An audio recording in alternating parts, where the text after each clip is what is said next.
அமித்ஷா சொல்லி டிடிவியையும் ஓபிஎஸ்ஸையும் சேர்த்துப்பாரா எடப்பாடி பழனிசாமி அவர்கள்? ஜெயலலிதா வந்த பிறகு நீங்க கூட தனி கட்சி எல்லாம் ஆரம்பிச்சீங்க. ஜெயலலிதா எதிர்த்து கட்சி ஆரம்பிக்கிறதுக்கே ஒரு துணிச்சல் வேணும். ஆமா, அவ்வளவு பெரிய ஆளுமை அவரு. அந்த மாதிரி பிடிச்சா என்ன வேணாலும் பண்ணி அவங்கள வழிச்சுவாரு. பிடிக்கலன்னா என்ன வேணாலும் ஆசிட்ல இருந்து என்ன வேணாலும் நடக்கும். வீசப்பட்டிருக்குல்ல ஆசிட். எடப்பாடி இருக்கிறாரு, இவருக்கு பின்னாடி சிஎம் ஆனவர், இவரோட ஜூனியர் அப்படின்ற பட்சத்துல அவரை எதிர்த்து கட்சி ஆரம்பிச்சு வெற்றி பெறதுல என்ன சிக்கல்? எடப்பாடி ஜெயலலிதா இல்லையே, எம்ஜிஆர் இல்லையே, அவரை எதிர்த்து பண்ண முடியாதான்னு கேக்குறீங்க. அப்படி இல்ல, அந்த கட்சி அவரு தானே இருக்கு. எடப்பாடி ஜெயலலிதா எதிர்த்து பண்றது தனி கட்சி ஆரம்பிச்சா இப்ப டிடிவி மாதிரி அது ஒரு தனி கட்சி ஆயிடும். நம்ம அதிமுகவோட உரிமையை கோர முடியாது. நம்ம அந்த கொடிய சின்னத்தை நாம பெறணும் அப்படின்ற அந்த போட்டியை தான் இன்னும் ஓபிஎஸ் எடுத்து அதற்கான வாய்ப்பு இன்னும் இருக்குன்னு நினைக்கிறேன். கடல் வத்தி கருவாடுங்கிற கதையா காத்துக்கிட்டே உட்காந்து இருக்கலாம். எல்லாத்துக்கும் ஒரு கால லிமிட் இருக்குல்ல. எடப்பாடி எதுக்கணும், எனக்கு வேண்டிய 4 பேருக்கு சீட் வாங்கி கொடுக்கணும், நானும் வரணும், இப்படி ஒரு லிமிட்டட் ஸ்கோப்பில் நான் கட்சி ஆரம்பிச்சு போகிறேன்னா போயிட்டு இருக்கலாம். அந்த கட்சியோட நான் பெரிய கட்சி ஆரம்பித்து வர்றேங்கிறது அது ஓபிஎஸ்ஸோ தினகரனோ யாருமே சசிகலாவோ அதெல்லாம் பண்ண முடியாது. மக்கள் என்ன எவ்வளோ கூட்டம் வருது, அதில் 15 வயசு நிற்கிறவங்களும் என்ன பார்க்குறாங்க, அவனுக்கு ஓட்டு கிடையாது. 18-20 இருக்கிறவன் பார்க்குறவன் ஓட்டு போட மாட்டான்னு சொல்ல முடியாது. ஓட்டு எவ்வளோ தினம் ஓடிட்டு பின்னாடி ஓடுறவன் நம்ம மணிக்கணக்கு காத்துக்கிட்டு இருக்கவன் ஏன் ஓட்டு போடாமல் போடலாம். ஆனால் என்னுடைய 50 வருஷம் அனுபவத்தில் உடனடியாக அது ஆட்சிக்கு வர்றதுக்கெல்லாம் வாய்ப்பு இல்லை. ஸ்ரீனிவாசா டூர் நடத்தும் ஆன்மீக சுற்றுலா தொடர்புக்கு 9384854560. சௌபாக்யா home and kitchen appliances. Everest easy chef ஆகுங்கள் சில நிமிடங்களிலேயே. குரு பூஜை அன்னைக்கு ஓபிஎஸ் டிடிவி இவங்க கூட செங்கோட்டையன் போயிட்டாருன்ற ஒரு காரணத்தினாலதான் அடிமட்ட உறுப்பினர்ல இருந்தே எடப்பாடி அவர்கள் கட்சியை விட்டு நீக்கிறாரு. அவ்வளவு கோபம் இருக்கு அவங்க மேல. அவர் சொல்றதே கட்சியை விட்டு விலகினவங்க கிட்ட அவர் போய் பேசல, நீக்கப்பட்டவங்க கிட்ட பேசியிருக்காரு அப்படின்ற இதெல்லாம் சொல்லியிருந்தாரு. இந்த ஒரு சூழ்நிலையில அமித்ஷா சொல்லி டிடிவியையும் ஓபிஎஸ்ஸையும் சேர்த்துப்பாரா எடப்பாடி பழனிசாமி அவர்கள்? இது கடந்த கால இதெல்லாம் ட்ராக் ரெக்கார்டு எடுத்த பார்த்தா அப்படி ஒரு கோபம் தனிகிற மாதிரியும் தெரியல, அதை அக்செப்ட் பண்ற மாதிரியும் தெரியல. செங்கோட்டையனை மட்டும் இல்ல, ஓபிஎஸ் சேர்த்துப்பாரா கட்சியில? ஏன்னா அவர் தனி கட்சி இல்லைன்னு சொல்றாரு. தனி கட்சி இல்லாம எப்படி என்டிஏக்குள்ள அவர் போவாரு?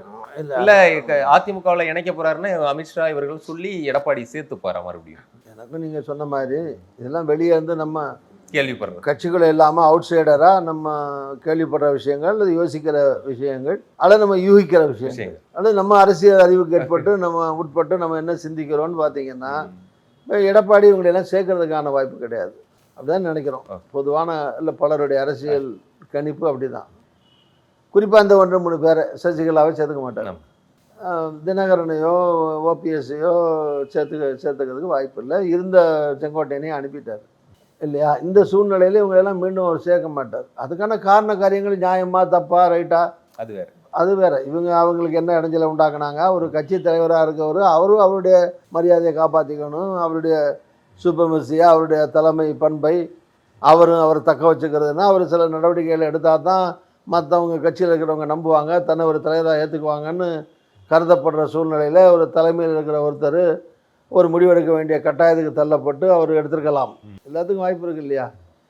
எல்லாரையும் நீக்கியிருக்காங்க, போயிருக்காங்க. எல்லா கட்சியிலையும் முக்கிய தலைவர்களாக இருந்தவங்க நீக்கப்பட்டிருக்காங்க. காரண காரியங்கள் 2 சைட்லையும் நியாயங்கள் இருக்கலாம். அந்த மாதிரி ஒரு சூழ்நிலையில் இவங்க போனவங்களே சேர்க்க முடியாது. அதுதான் காமனாக இருக்கிற. அப்போ அட்லீஸ்ட் ஒரு கட்சி ஆரம்பித்தா கூட்டணிலையாவது வச்சுங்க அப்படின்னு கேட்க போகலாம். இப்போ அதிலே கூட இப்போ தினகரன் சின்ன கட்சியோ பெரிய கட்சியோ கட்சி நடத்திக்கிட்டு இருக்காரு. போன தடவை அவரால் ஒரு 10-15 இடத்துல டிஸ்டர்பன்ஸும் பண்ண முடிஞ்சிருக்கு. 4 எம்எல்ஏ 3 எம்எல்ஏல எதிர்கட்சியில் வர வாய்ப்பு போயிடலாம், ஆட்சி வர்ற வாய்ப்பு போயிடலாம். ரொம்ப கேவலமாக தோக்கிற சூழ்நிலை இது 4 மாதம் வந்திருக்குமேன்னு நினைக்கிற அளவெல்லாம். ஸோ அரசியலில் என்ன அதே மாதிரி ஜெயிக்கிறது 100 ஓட்டில் ஜெயிக்கலாம், 100 ஓட்டில் தோக்கலாம். இது அரசியலில் தேர்தலில் நடக்கிற விஷயங்கள். அப்படி இருக்கிற போது அதில் இருக்கிற ஒரு கட்சி தலைவர் நீங்கள் நானும் அமித்ஷாவுக்கு வேண்டியவர் தான், பிஜேபிக்கு வேண்டியவர் தான் சொன்னார் ஒரு காலத்தில். இப்போ எனக்கும் பிஜேபிக்கும் தொடர்பு இல்லை, நான் அந்த கூட்டணியில் இல்லைன்னு. அப்படியே நான் கூட்டணியில் இருந்தாலும் பிஜேபி ஒத்துக்கிட்டு இருக்கிற எடப்பாடியை நான் முதலமைச்சர் ஏற்றுக்க மாட்டேன்னு தினகரன் சொல்கிறார். அப்போ அப்படி சொல்கிற தினகரனை அவரை முதலமைச்சராகவோ அல்லது அது வரக்கு வாய்ப்பே கிடையாது. அல்லது அவர் சொல்கிற பிஜேபி நான் ஏற்றுக்கிறேன் அது கூட அவங்களுக்குள்ளேயும் பிரச்சனை இருக்குது போல் இருக்கு. ஆமா அதுக்கு முந்தி இந்த அண்ணாமலையை வேணா நான் எடுத்துக்கிறேன்னு சொன்னால் அது இவத்துக்கு வர செங்கோட்டையன். அது எப்படி அந்த மாதிரி நிறைய நெருடல் இருக்காங்க, பிரச்சனைகள் இருக்கு. ஓபிஎஸ் பொறுத்த வரைக்கும் அவர் கட்சி ஆரம்பிக்கல, இன்னைக்கு சொல்லிட்டு இருக்காரு, நாளைக்கு ஆரம்பிக்கலாம், சொல்ல முடியாது. டிசம்பர் 15க்குள்ள வைத்திலிங்கம் சொல்லியிருக்காரு, ஒருவேளை ஆரம்பிக்கலாம், கட்சி ஆரம்பிக்கலாம். கடைசியாக ஒரு முயற்சி தெரிஞ்சு அமித்ஷா போய் பார்ப்போம், இந்த கட்சியில் எனக்கு ஒன்றும் பதவி வேணாங்க, நான் சும்மா இருக்கேன், முதலமைச்சரெல்லாம் இருந்துட்டேன், இருக்கிறேன், அதுக்கு முயற்சி பண்ணுங்கன்னு ஒரு கடைசியாக கேட்டு பார்ப்பேன்னு போயிருக்கலாம். இல்லை எனக்கு ஒரு வழி சொல்லுங்க, நான் என்னதையா பண்ணேன்னு கேட்க போயிருக்கலாம், ஆலோசிக்க போயிருக்கலாம். இல்லை ஒரு முடிவு எடுத்துட்டு கடைசியாக பார்த்து ஒரு மரியாதை நிமித்தமாக சொல்லிட்டு வந்துடுவோம் அப்படின்னு வந்திருக்கலாம். ஏன்னா அவர் முதலமைச்சராக வந்ததுக்கு காரணம் அப்போ வந்து பிஜேபி தான்.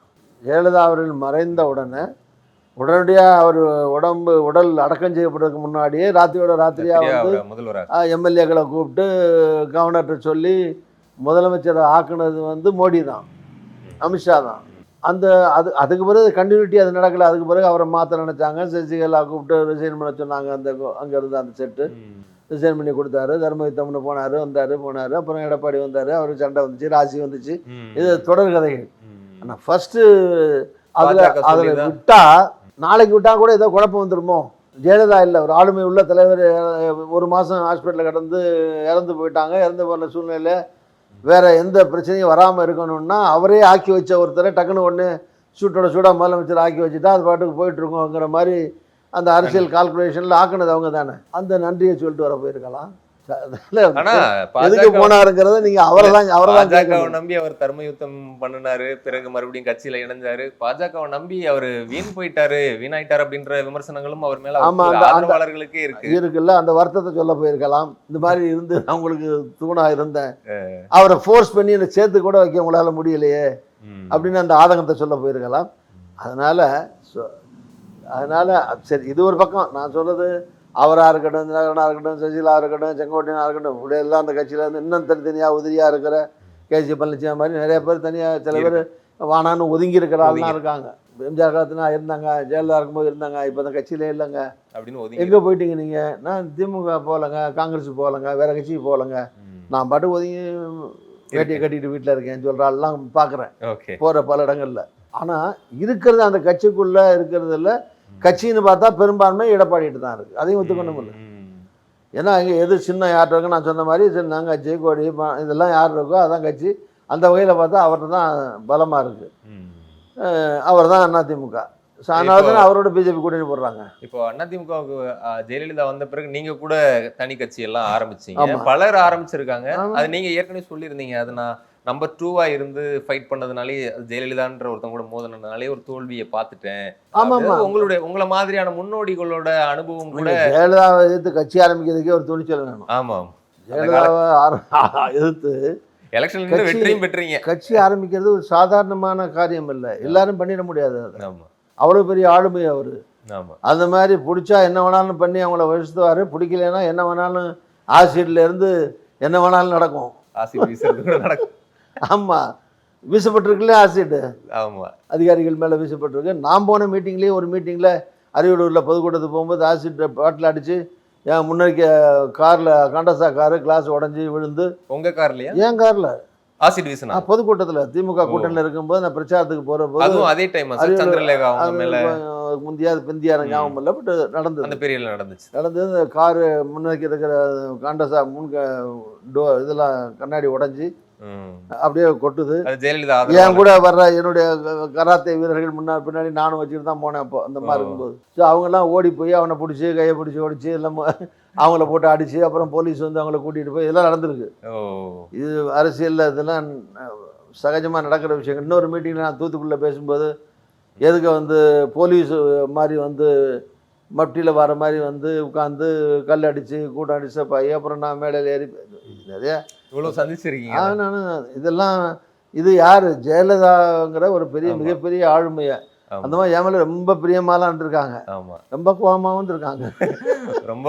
ஸோ அதனால இது ரெண்டையும் நான் சமாளிச்சிருக்கேன். இப்போங்கிறதெல்லாம் ஒன்றும் பிரச்சனை இல்லை. இப்போ வந்து அன்பையும் எதிர்ப்பையும் ஒரு சேர சந்திச்ச அதுக்கே ஒரு தைரியம் வேணும், துணிச்சல் வேணும். அதெல்லாம் பண்ணேன்னு வச்சுங்களேன். என்கிட்ட இல்லாதது பணம் மட்டும்தான். ஆமாம், என்கிட்ட இப்போ பல பேர்கிட்ட இருக்கிற மாதிரி ஆயிரக்கணக்கான கோடி இல்லை, நூற்றுக்கணக்கான கோடிகள் இருந்தாலே என்னை யாரும் தமிழ்நாட்டில் ஒரு பிரபலமான கட்சியாக வர்றதுலேருந்து அசைச்சிருக்க முடியாது கண்டிப்பாக. உங்களுக்கு அந்த அதனால பொருளாதார பலம் இல்லாதனால தான் நீங்க அப்புறம் பாஜகவோட கட்சியை எனக்குன்னு ஒரு செல்வாக்கு இருக்குது, எனக்குன்னு ஒரு ஃபாலோவர்ஸ் எல்லா மாவட்டத்தையும் இருக்காங்க. அதில் ஒன்றும் நான் தற்பெருமையாக பேசிக்கிறேன்னு நினைக்க வேண்டியதில்லை. அது யதார்த்தம், கலை, உண்மை, சத்தியம். எம்ஜிஆர் பிரச்சாரம் செய்யாமலே ஜெயிச்ச ஒரு முதல் அது வந்து சட்டமன்ற சத்தியம். எல்லாமே கன்னியாகுமரியிலேருந்து தருமபுரி வரைக்கும் இப்போவும் ம். என்னுடைய ஆதரவாளர் எல்லா ஜில்லாக்கள்லையும் இருக்காங்க. நான் கட்சி ஆரம்பிக்கும்போது இருந்தவங்க இருக்காங்க. ம். சொல்கிறேன். அதனால இல்ல அதுல நீங்க சொல்லியிருந்த ஒன்னையும் பார்த்து தனி கட்சி ஆரம்பிச்சு நடத்துறது ஒரு பெரிய விஷயம். அதுக்கு ஒரு அனுபவம் வேணும். அதுக்கு எப்படின்ற இதெல்லாம் உங்களை மாதிரி ஆட்களை பார்த்து தான் ஓபிஎஸ் போன்றவங்க இப்ப தயங்குறாங்களோ. இப்போ கூட அவர் வந்து ஜெயலலிதா மாதிரி ஒரு ஆளுமை இல்ல, ஒரு எடப்பாடி இருக்கிறாரு. இவருக்கு பின்னாடி சிஎம் ஆனவர், இவரோட ஜூனியர் அப்படின்ற பட்சத்துல அவரை எதிர்த்து கட்சி ஆரம்பிச்சு வெற்றி பெறதுல என்ன சிக்கல்? நான் சொன்னேன், கட்சி ஆரம்பிக்கிறதே சிரமம். மிகப்பெரிய ஆளுமைகளை வந்து இது பண்ணுறது இன்னும் மிகப்பெரிய சிரமம். பண்ணியிருக்காங்க. இப்போ கலைஞரும் பார்த்தீங்கன்னா அவரும் மிகப்பெரிய ஆளுமை தான், மிகப்பெரிய பேச்சாளர். அவருக்குன்னு ஒரு பெரிய கூட்டம் இருந்தது. இப்போவும் ஒரு கட்சி நடத்தி தான் இருக்கார் வைகோலாம். பட் அந்த பேரண்ட் பார்ட்டியை தாண்டி தலைமை அந்த இது ஒரிஜினல் கட்சியோ தாயை தாண்டி ஃபுல்லாக வந்து வளர்ந்து வந்த மாதிரி வளர்ந்து வந்துட முடியலையே. ஒரு எக்ஸப்ட் எம்ஜிஆர் தவிர தமிழ்நாட்டில். அதான் நான் சொல்ல வந்தேன். ஆமாம், அது கரெக்டு. அதான் அந்த மாதிரி ஒரு சில விதிவிலக்குகள் இல்ல, இருக்கலாமே தவிர. கலைஞர் ஆனால் எம்ஜிஆர் இப்போ நீங்கள் கேட்ட நான் வந்துடுறேன். அது மாதிரி இப்போ இருக்கிறவங்க நீங்கள் வந்து எடப்பாடி வந்து ஜெயலலிதா இல்லையே, எம்ஜிஆர் இல்லையே, அவரை எதிர்த்து பண்ண முடியாதான்னு கேட்குறீங்க.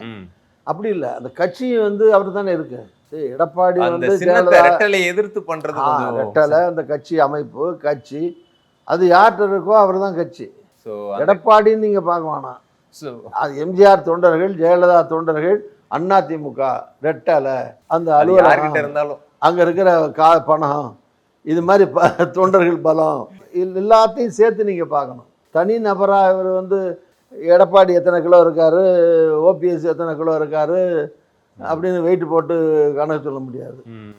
அந்த பின்னணியோடு சேர்த்து தான் அதை இருக்கணுங்கிறது. ஒரு கட்சி நடத்துறங்கிறது அந்த காலத்துலேயும் சரி இந்த காலத்துலேயும் தனியாக கட்சி நடத்துறங்கிறது ஒரு சிரமமான வேலை. அதில் ஒன்றும் பெருசாக யாரும் சாதிச்சது இல்லை எம்ஜிஆரை தவிர தமிழ்நாட்டில். பக்கத்தில் அங்கே இருக்கிற அப்கோர்ஸ் ஆந்திராவில் என்டிஆர் வந்தார். என்டிஆருங்கிறது அவரும் ஒரு மக்கள், அங்கே கடவுள் மாதிரி அவரை நினைக்கிற மக்கள் அப்படி இருந்தாங்க. அங்கே அப்போவும் இங்கே 4-3 கட்சி கிடையாது, ஒரே கட்சி காங்கிரஸ். 50-100-60 வருஷமாக இருக்கிற காங்கிரஸை எதிர்த்து அவர் ஆரம்பித்தார், ஜெயிக்க முடிஞ்சது.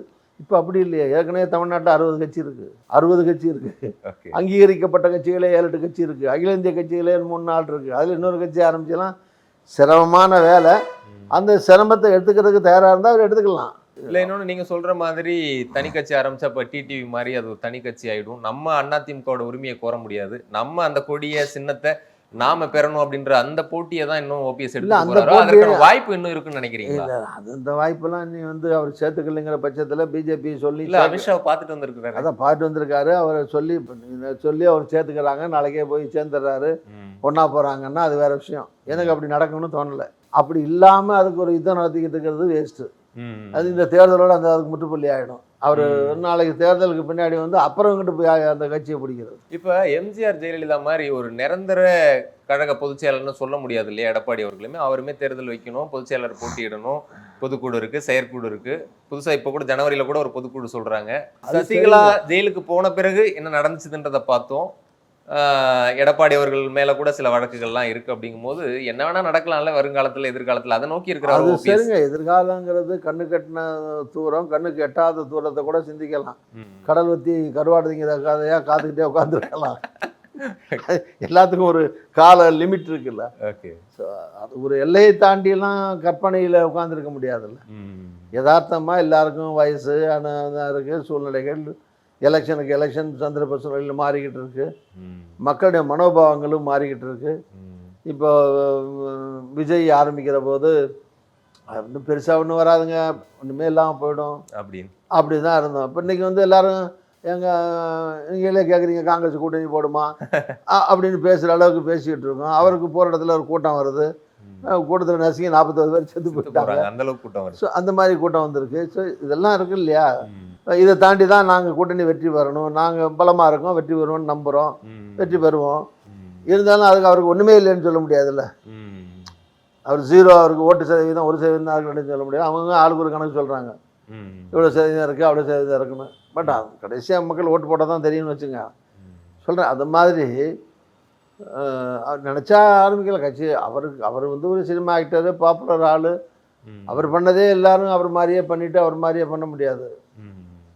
பட் எனக்கு நான் கட்சி ஆரம்பிக்கிறேன், எனக்கு இவ்வளவு போதும், எடப்பாடி எதுக்கணும் இல்ல ஒரு மறுபடியும் ஒரு கம்பாரிசனுக்காக இல்லை, எடப்பாடி எதுக்கணும், எனக்கு வேண்டிய 4 பேருக்கு சீட் வாங்கி கொடுக்கணும், நானும் வரணும், இப்படி ஒரு லிமிட்டட் ஸ்கோப்பில் நான் கட்சி ஆரம்பித்து போகிறேன்னா போயிட்டுருக்கலாம். அந்த கட்சியோட நான் பெரிய கட்சியாக கட்சி ஆரம்பித்து வரேங்கிறது அது ஓபிஎஸோ தினகரனோ யாருமே சசிகலாவோ அதெல்லாம் பண்ண முடியாது. இல்லை நீங்கள் ஏற்கனவே சொல்லும்போது சொல்லியிருந்த ரஜினிகாந்த் அவர்கள் அப்போ 96ல் எந்த அளவுக்கு அவருக்கு ஒரு செல்வாக்கு இருந்துச்சு, காங்கிரஸில் நரசிம்மராவ் அவருக்காக காத்திருந்த விஷயத்தெல்லாம் கூட சொல்லியிருந்தீங்க. அந்த மாதிரி ஒரு சூழ்நிலை இப்போ விஜய்க்கு அந்த அளவுக்கு ஒரு அரசியல் முக்கியத்துவம் இல்லைன்னு பாக்குறீங்களா? இல்ல அவர் முக்கியத்துவம் இருக்கிறதுனால தான் ரகசியமா பேச்சுவார்த்தைகள் இந்த மாதிரி சந்திப்புகள்லாம் நடந்துட்டு இருக்கு அப்படின்றது கூட நம்ம எடுத்துக்கலாமா? ஈக்குவலா இருக்காரா ரஜினிக்கு? இப்போ ரஜினிகாந்தே சொன்னீங்க, ரஜினிகாந்தே என்னுடைய நண்பர், அவருக்கு ஒரு ஆசையெல்லாம் இருந்தது, வரணும்னு, அரசியலில் வரணும், பொதுமக்களுக்கு ஏதாவது செய்யணும்லாம் ஆசைப்பட்டார். பட் அதே நேரத்தில் அதுக்கு பின்னாடியே வந்த சூழ்நிலைகள், அவருமே மிகப்பெரிய ஆளுமைகளாக இருக்கிற போது அது யதார்த்தம். அது ஒரு பக்கம் கலைஞர், ஒரு பக்கம் ஜெயலலிதா இருக்கிற போது கட்சி ஆரம்பித்து 2 பேரையும் மீறி அந்த காலகட்டங்களில் வர்றதுங்கிறது சிரமமான காரியம் அப்படின்னு ஃபீல் பண்ணார். சரி, அதுக்கு பிறகு சில மறைவுகள் ஏற்பட்ட பிறகு கட்சி ஆரம்பிக்கலாம் அப்படின்னு தோன்ற போது, அதுக்கான காலம் கணிகிற போது அவர் உடல்நிலை அவருக்கு சரி ஒத்துழைப்பு இல்லை, இது மாதிரிலாம் இருந்ததுனால அவர் விட்டார். பட் அவருக்கு இப்போவும் அவர் எங்கே போனாலும் மாபெரும் மக்கள் வெள்ளம் கூடுறாங்க, வர்றாங்க. அது ஓகே. கூட்டம் சினிமா நடிகர்களுக்கு கூட்டம் வர்றது, இப்போ ரஜினிகாந்த் மேலே கூட்டம் மட்டுமே இல்லை, அவர் மேலே ஒரு மரியாதையும் இருக்குது ஜனங்களுக்கு. ஒரு நல்ல மனுஷன் அப்படியே ஒரு இமேஜும் இருக்குது. அது மாதிரி இப்போது ஆந்திராவில் சூப்பர் ஸ்டாராக இருந்தார், ஆரம்பித்தார், சிரஞ்சீவி ஆரம்பித்தார். இவர் தம்பி கூட இப்போ அவர் ஒரு கட்சி ஆரம்பித்து துணை முதலமைச்சர் ஆகிட்டார், பவன் கல்யாண். ஆமாம், இவர் அது கூட வர முடியலையே. அவர் ரஜினிகாந்த் அவர்கள் சூழ்நிலையில் அவர் ஆரம்பிக்கல, இவர் ஆரம்பிச்சிருக்காரு, கூட்டம் வருது. சரி, சுருக்கமாக சொல்லணும்னா யார் வேணாலும் கட்சி ஆரம்பிக்கலாம். சினிமாவில் பிரபல்யமாக அதுவும் ரொம்ப டாப்பில் இருக்கிற ஆட்கள் கட்சி ஆரம்பிக்கிற போது ஜெயித்தவங்களும் இருக்காங்க, எல்லாரும் ஜெயித்தது இல்லை, எல்லாரும் தோற்றதும் இல்லை.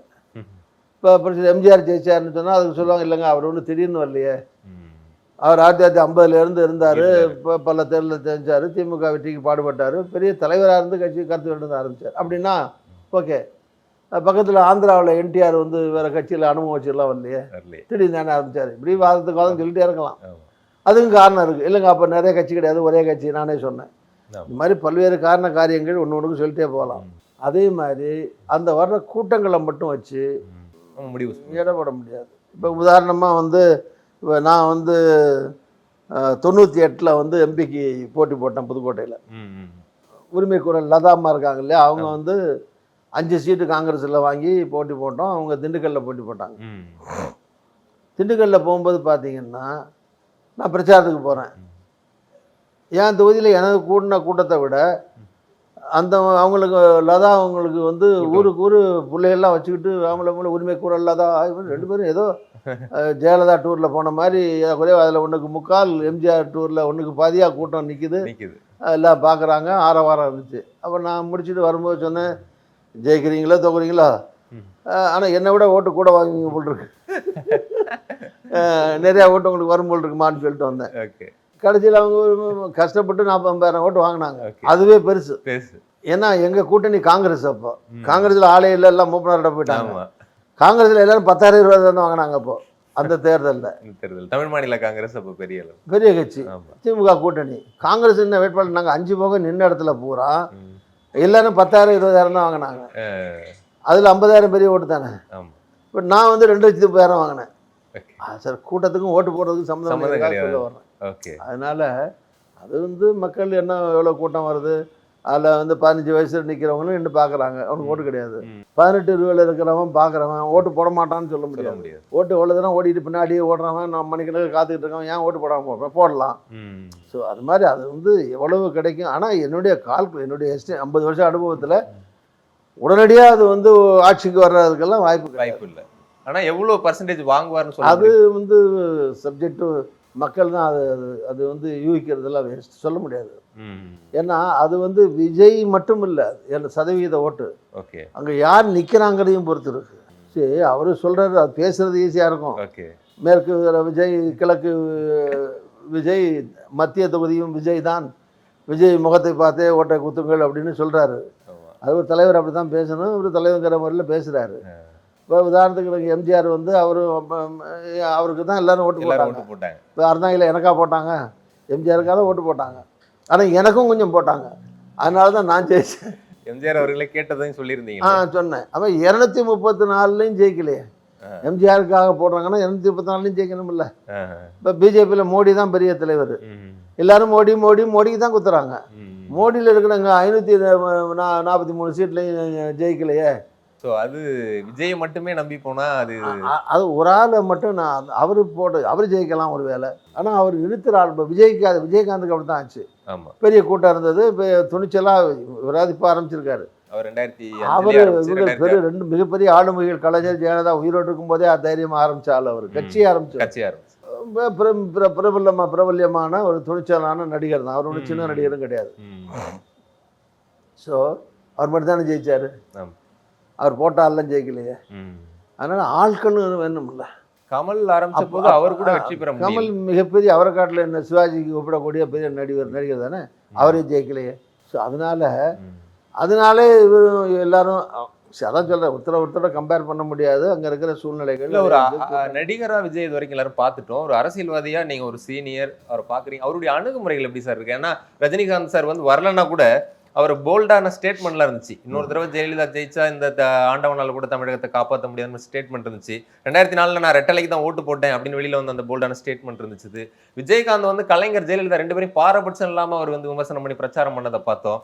இவருடைய பிரச்சார முறை, இவருடைய அணுகுமுறையெல்லாம் எப்படி சார் இருக்கு? இப்போ நீங்கள் சொன்ன விஜயகாந்த் ரஜினிகாந்தாக இருக்கட்டும், இவங்கெல்லாம் வந்து முழு நேர சினிமா நடிகர்களாக இருந்தாலும் அரசியல் தொடர்புகளும் அரசியலை கூர்ந்து கவனிச்சுக்கிட்டு இன்டைரக்டாக அரசியல் ஈடுபாடுகளும் அரசியல் தலைவரை சந்திச்சுக்கிட்டும் அரசியல் அனுபவங்களோடு வளர்ந்தாங்க அவங்க. இவர் கட்சி ஆரம்பிக்கிற வரைக்கும் எந்த அரசியல் தலைவர்களையும் போய் வந்து அவங்களோட நட்பு பாராட்டிக்கிட்டோ தொடர்பு வச்சுக்கிட்டோ அந்த மாதிரிலாம் வந்து அரசியல் ஈடுபாட்டோடு இல்லை. சினிமாவில் ஃபுல் டைம் சினிமாவில் ஹார்ட் ஒர்க் பண்ணார், டாப்பெல்லாம் அச்சீவ் பண்ணி வந்திருக்காரு. பெரிய சேலரி வாங்குகிற ஒரு ஆக்டராக உயர்ந்துட்டார். மக்களை எப்படி கவர்றதுங்கிறத டெக்னிக்கு, இளைஞர்களை கவர்ற டெக்னிக்கையும் பண்ணி அதில் எல்லாம் வெற்றி பெற்றிருக்காரு. அரசியல் கட்சி தலைவராக ஆரம்பிச்சிட்டார், விருப்பப்பட்டார், ஆரம்பிச்சிட்டார். அதனால் எல்லார்ட்டையும் இருக்கிற எம்ஜிஆர்கிட்ட இருந்த அனுபவத்தை, செயல்பாடுகளை, விஜயகாந்த்கிட்ட இருந்ததை, ரஜினிகாந்த் இருக்கிறத இப்படி ஒருத்தர் கம்பேர் பண்ணி அவற்றை எதிர்பார்க்கறதே தப்பு. அனுபவங்கிறது என்ன, கத்த வித்வான்பாங்க. கத்த வித்வான் மாதிரி பேச பண்டிதர். அதே மாதிரி நாளாக வருஷம் அனுபவம், அதுதானே அனுபவம். அது மாதிரி அனுபவம் எதிர்காலத்தில் வரலாம். அதுக்காக இருக்கிறத வச்சுக்கிட்டு அவரை வந்து நம்ம இது காது தெரியலையேன்னு குறை சொல்ல நான் விரும்பலை. அவருக்கு இருக்கிற லிமிட்டட் அனுபவங்களில் அவர் சக்திக்குப்பட்ட வழியில் அவர் செயல்பட்டுருக்காரு, அவ்வளோதான். அது வந்து நம்ம அந்த கேரக்டரை வந்து அசாசினேட் பண்ணவோ, அவரை எத்தனை குறைவாக பேசவோ, அதுக்காக தகுதியை மீறி ஆகாவோன்னு பாராட்டவோ ரெண்டும் செய்ய விரும்பலை. அப்போ இப்படி எடுத்துக்கலாமா, ஒரு நீண்ட நெடிய அரசியல் பாரம்பரியம் அனுபவம் இருக்கிற காங்கிரஸ் ஒரு அனுபவம் இல்லாத விஜய் கூட கூட்டணி போகாது அப்படின்னு எடுத்துக்கலாம்? அது நான் சொல்ல முடியாது. அதுக்கும் நீங்கள் சொன்னீங்க ரெண்டு கருத்து இருக்குதுன்னு சொன்னீங்க. அதில் ஒரு கருத்து அப்படி நினைக்கிறாங்க, இன்னொரு கருத்து இப்படி நினைக்கிறாங்கன்னு கேட்டீங்க. இப்போ என்ன உங்கள் கருத்து என்ன வெளிப்படையாக கேட்டிங்கன்னா, நான் வந்து இப்போது எலெக்ஷன் நாளைக்கு வரப்போகுது, இப்போ போய் நீங்கள் எதுக்கு கண்டதெல்லாம் பேசிகிட்டு இருக்கீங்க, திமுக தான் போகணுங்கிறது என்னுடைய கருத்து. நான் வெளிப்படையாக சொல்கிறேன். அது மாதிரி வெளிப்படையாக விஜயோட போகணுன்னு இன்னொருத்தர் சொல்லலாம். இது தலைவர்லேருந்து தொண்டர்கள் வரைக்கும் அந்த கருத்து இருக்கலாம். ஆனால் இறுதி முடிவு நான் எடுக்க முடியாத, விஜய்கிட்ட போகிறேன்னு சொல்கிறவரும் எடுக்க முடியாத. இப்போ இவரே சக்கரவர்த்தி பார்த்துட்டு போனார்னா அவரும் எடுக்க முடியாத. கடைசியில் ராகுல் காந்தியும் எடுக்கணும். இறுதி முடிவு அவர் என்ன முடிவு எடுக்கிறாரோ அதுக்கு எல்லாரும் கட்டுப்பட வேண்டியது தான், அவ்வளோதான், வேற என்ன இருக்கு. நன்றி சார், பல்வேறு விஷயங்களை பகிர்ந்துக்கிட்டீங்க. குமுதம் சார்பாக மிக்க நன்றி. நன்றி, தேங்க்யூ. ஸ்ரீனிவாசா டூர் நடத்தும் ஆன்மீக சுற்றுலா. தொடர்புக்கு 9384854560. சௌபாக்யா home and kitchen appliances. Everest easy chef ஆகுங்கள் சில நிமிடங்களிலேயே.